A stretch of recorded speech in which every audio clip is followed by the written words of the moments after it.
Les assemblées des acteurs du numérique sont relativement, je n'allais pas dire ennuyeuses, mais on n'entend que des termes et des terminologies, DPA, cloud, données souveraines, fibres, beaucoup d'anglicisme. Et je pense que Nitete, le professeur Massamba, beaucoup comme moi, aurait... Et peut-être l'intervention de Roger qui a sauvé les autres.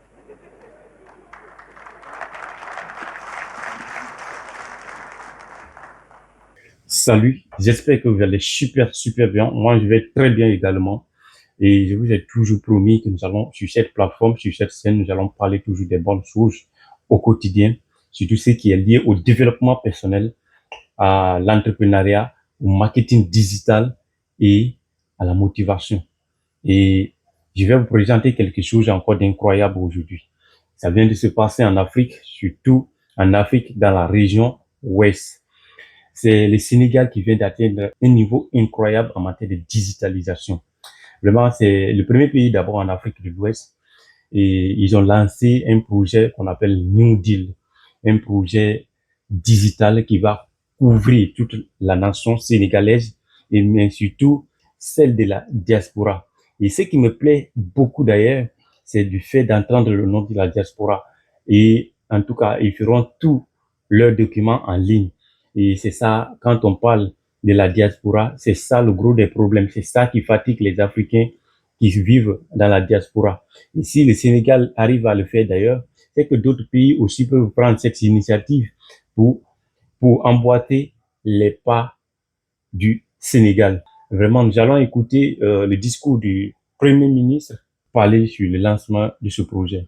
Restez surtout jusqu'à la fin. Et si vous n'êtes pas encore abonné sur cette chaîne, n'hésitez pas de vous abonner, car si vous n'êtes pas abonné, vous allez rater beaucoup d'opportunités, surtout en matière du marketing digital, du développement personnel. Je vais partager des contenus incroyables. Distingués représentants du secteur privé et de la société civile, mesdames et messieurs. Il y a exactement un an, le président de la République, son Excellence Bassirou Diomaye Diakhar Faye, engageait solennellement le Sénégal dans une transformation sans précédent. Une transformation qui ne touche pas seulement un secteur, mais qui irrigue toutes les politiques publiques nationales. Une transformation qui ne concerne pas seulement une administration, mais qui réinterroge le rapport de chaque institution à ses usagers. Cette transformation, nous l'avons nommée le New Deal technologique. Aujourd'hui donc, je suis venu accompagner des membres du gouvernement pour rendre compte de ce que nous avons construit durant ce court temps et pour annoncer également les perspectives. Mesdames et messieurs, pour comprendre ce que nous faisons ici, il faut remonter à la source de notre politique, de notre action politique, qui est l'agenda national de transformation Vision Sénégal 2050. Cette boussole collective que nous nous sommes donnée organise notre ambition nationale autour d'axes stratégiques clairs et hiérarchisés. C'est dans son axe 1, une économie compétitive et inclusive, que s'inscrit l'objectif stratégique 9, je cite, accélérer la transformation numérique de notre économie. Ce libellé mérite qu'on s'y arrête. Il ne dit pas développer. On n'a pas parlé de développer la transformation ou le numérique de notre économie. On a parlé de transformer. On n'a parlé ni de développer, ni de moderniser nos outils. Transformation, un mot qui implique une rupture profonde, irréversible, des structures, des habitudes, des modes de fonctionnement. Le New Deal technologique est la traduction opérationnelle de cette révolution, construit autour de 12 programmes prioritaires, mobilisant un portefeuille d'investissement de près de 1100 milliards de francs CFA sur la période 2025-2034. Il est l'expression ferme d'une volonté politique qui se donne les moyens de ses ambitions. Mais l'ambition sans cohérence ne produit que du désordre. L'investissement sans harmonisation produit du gaspillage Et l'innovation sans coordination produit de la fragmentation. C'est précisément contre ces trois risques que notre stratégie numérique a été construite. Mesdames et messieurs, la première décision structurante que nous avons prise en mars 2025, c'est-à-dire immédiatement après le lancement du New Deal technologique, cette première décision n'est ni une application, comme on nous a présenté tout à l'heure, ni une infrastructure numérique, mais plutôt un décret d'organisation, celui instituant un comité de gouvernance du numérique, le GOVNUM. Pourquoi commencer par là? Parce que la transformation numérique d'un État est avant tout un défi de gouvernance. Qui décide, qui coordonne, qui priorise, qui arbitre? Sans réponse claire à ces questions, chaque ministère avance dans sa direction. Chaque agence développe sa propre solution. Chaque administration construit ses propres silos. Et au bout du compte, c'est le trésor public qui paie la facture de cette incohérence, en temps perdu, en procédures répétées, en services inaccessibles. GOVNUM pose les règles du jeu. Sa mission principale est d'assurer la gouvernance stratégique des projets numériques de l'État en veillant à leur cohérence d'élaboration, à leur priorisation et à leur coordination afin de contribuer efficacement à la transformation digitale de l'État. Je voudrais ici insister sur la portée politique de ce dispositif. GOVNUM, comme quelqu'un l'a rappelé tout à l'heure, n'est pas une commission technique de plus. Sa présidence par la primature adresse un signal fort à l'ensemble du gouvernement que la cohérence numérique de l'État est une priorité qui se pilote au plus haut niveau de l'exécutif. Ensuite, le Conseil national du numérique, installé en octobre 2025, entre la nécessité d'accélérer la transformation digitale et l'obligation de garantir souveraineté, inclusion et sécurité, le Conseil national du numérique joue un rôle essentiel en ses qualités de veille et de conseil, notamment dans l'anticipation des enjeux digitaux et la promotion de l'innovation. Ce cadre stratégique de concertation que je préside moi-même apporte une aide éclairée aux décisions gouvernementales sur la transformation technologique et représente ainsi un levier essentiel vers une économie numérique prospère et durable. Sous le secrétariat du ministère de la Communication, des Télécommunications et du Numérique, il est composé de 20 membres, d'une éminence certaine et reconnue, parmi lesquels d'ailleurs le modérateur tout à l'heure du panel, d'une éminence certaine et reconnue dans l'écosystème numérique, qui répondent à l'appel à chaque fois que de besoin, et je voudrais le dire ici de manière bénévole, et qui peuvent également s'autosaisir afin de formuler des recommandations sur des sujets qu'ils estiment structurants et à fort impact pour l'État et l'économie numérique. Je les remercie pour leur engagement et pour la qualité de leur contribution.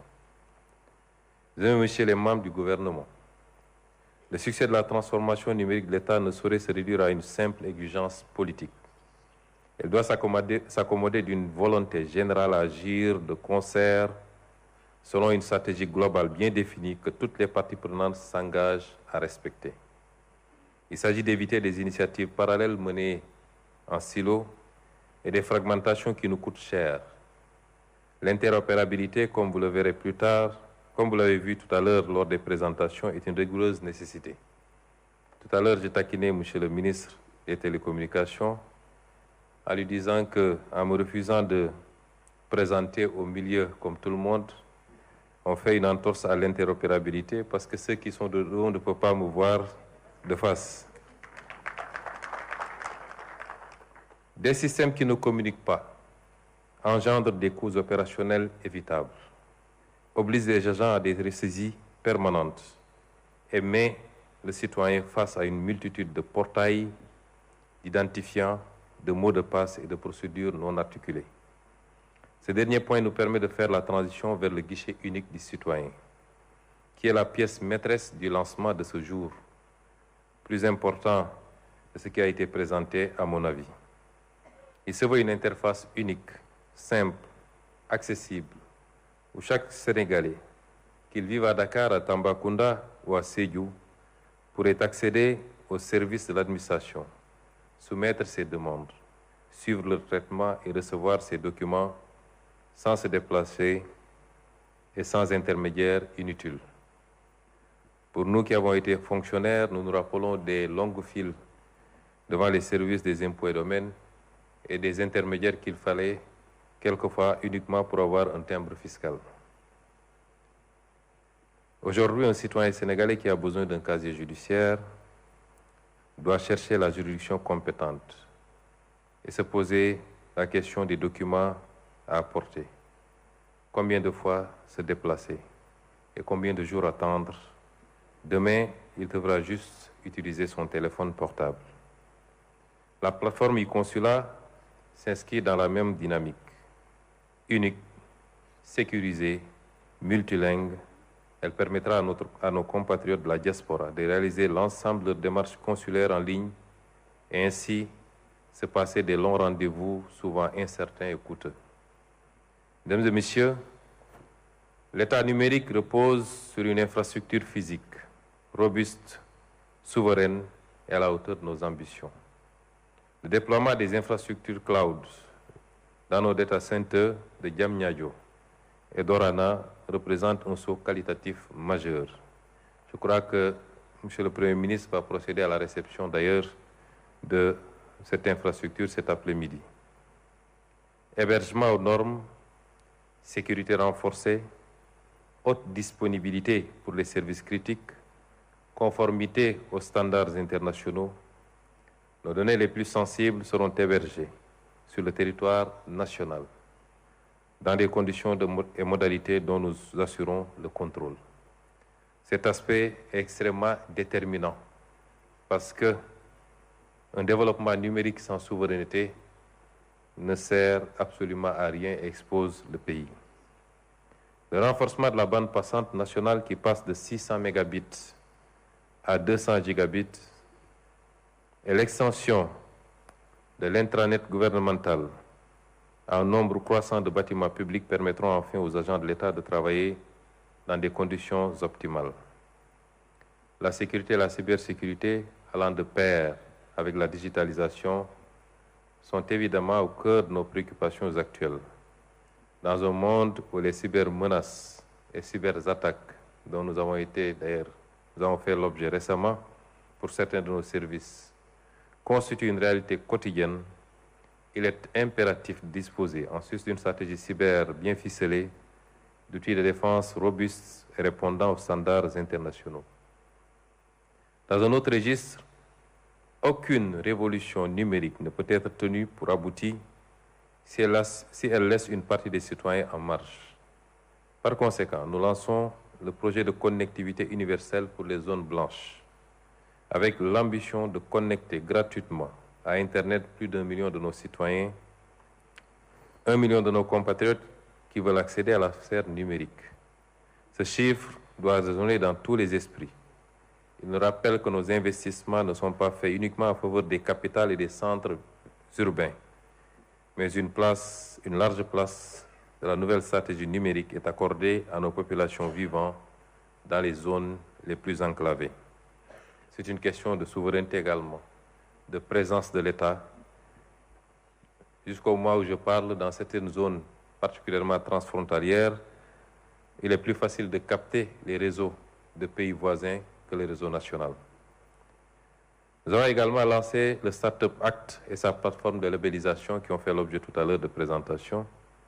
Et le Sénégal dispose d'une jeunesse extrêmement créative. La présentatrice le rappelait, notre première matière première, ce n'est ni le gaz, ni le pétrole, ni le phosphate, mais bien cette jeunesse qui ne demande qu'à être encadrée, à être formée et à être employée. Cette jeunesse d'un talent technologique reconnu, au-delà de nos frontières. Ces jeunes entrepreneurs méritent un cadre juridique qui les protège, un écosystème qui les nourrit et un État qui parie sur eux avec conviction. Je voudrais rassurer Roger que les accompagnements sur le plan fiscal seront au rendez-vous, l'ont toujours été d'ailleurs quand il s'agit d'enjeux nationaux, et nous veillerons à ce que les mesures d'accompagnement dans le cadre de la réforme du Code général des impôts en cours soient établies pour ces startups. C'est notre engagement à faire du Sénégal une pépinière de champions technologiques qui devront rayonner en Afrique et dans le monde. Mesdames et messieurs, aucune de ces réalisations n'aurait été possible sans la confiance de nos partenaires. Je veux leur exprimer notre sincère et profonde reconnaissance et leur assurer que nous entendons continuer à mériter leur confiance. Remercier tous les partenaires, mais faire une mention spéciale à la coopération allemande, à l'Union européenne, à la coopération japonaise à travers la JICA et à la firme Alibaba qui nous accompagne pour les Jeux olympiques particulièrement. Mes vifs encouragements et félicitations vont également à l'endroit du ministère de la Communication, des Télécommunications et du Numérique.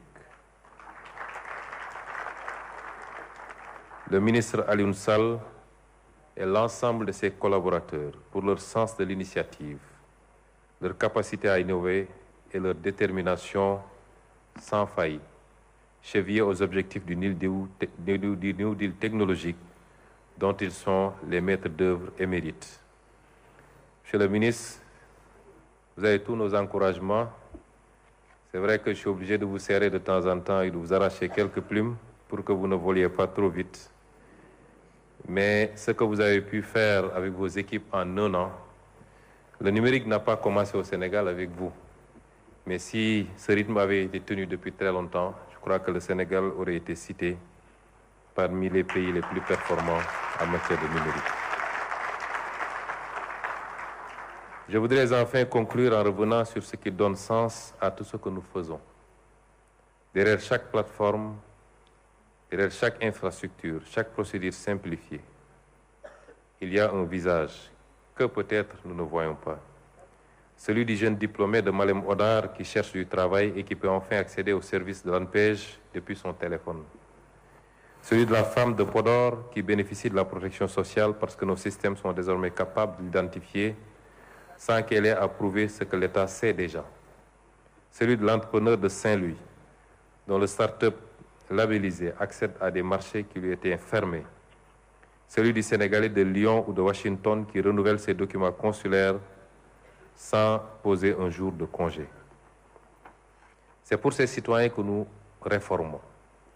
Ils attendent un État cohérent, un État dont les administrations se parlent, un État dont les services se retrouvent au même endroit, un État qui ne leur demande pas 2 fois les mêmes informations, a fortiori plus de 2 fois. Cette cohérence est notre responsabilité collective. Elle ne peut être déléguée au seul ministère du numérique. Elle doit être portée par chaque membre de ce gouvernement, dans chaque décision d'investissement, dans chaque choix technologique, dans chaque projet de digitalisation sectorielle. J'y veillerai personnellement avec la plus grande vigilance. Le New Deal technologique n'est pas un programme, c'est un engagement. C'est un ensemble, et c'est ensemble que nous allons le tenir pour un Sénégal numérique, souverain et inclusif. Je vous remercie de votre attention.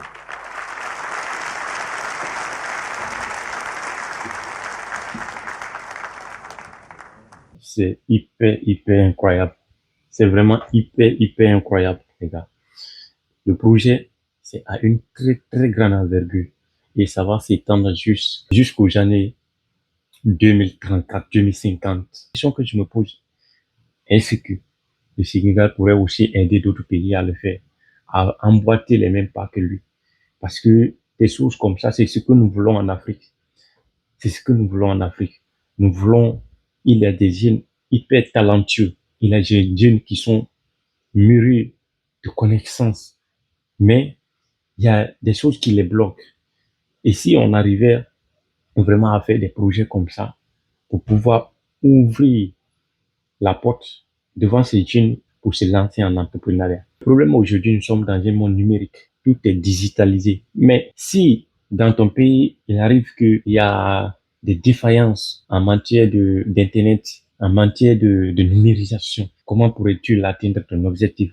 Comment tu peux atteindre ton goal alors que tu as des difficultés même à avoir la bonne connexion, tu as des difficultés à avoir vraiment, c'est très très compliqué, c'est très très compliqué. Il faudrait que tous les Africains arrivent à revoir ce côté. Donc, c'est la base de tout développement. Le développement d'un pays ne se passe pas par la construction des routes, ne se passe pas par la construction des grands immeubles. C'est d'abord les ressources humaines. Si vous arrivez à investir sur les ressources humaines, vous pouvez vous en sortir, quel que soit. Parce que nous en connaissons aujourd'hui des pays qui sont partis de rien, mais actuellement, ils sont sur la liste des premiers pays les plus riches. Et quand on parle des pays les plus émergents sur cette planète, ces pays-là en font partie dans cette liste. À la base, alors qu'à la base, qu'ils étaient pauvres, ils n'avaient pas de ressources naturelles. Mais comment ils ont arrivé à atteindre ce niveau? C'est parce qu'ils ont investi sur leurs ressources humaines. Le meilleur investissement que nos responsables là devaient faire, c'est d'investir beaucoup sur la ressource humaine, sur leur population, surtout sur leurs jeunes. Et vraiment, ça allait beaucoup aider la croissance de ces pays, le développement de ces pays. Parce que il y a certains pays même que je me réserve de dire leur nom dans cette vidéo qui sont partis de rien. C'est des pays, à la base, ils étaient très pauvres. Ils ont beaucoup investi sur les ressources humaines.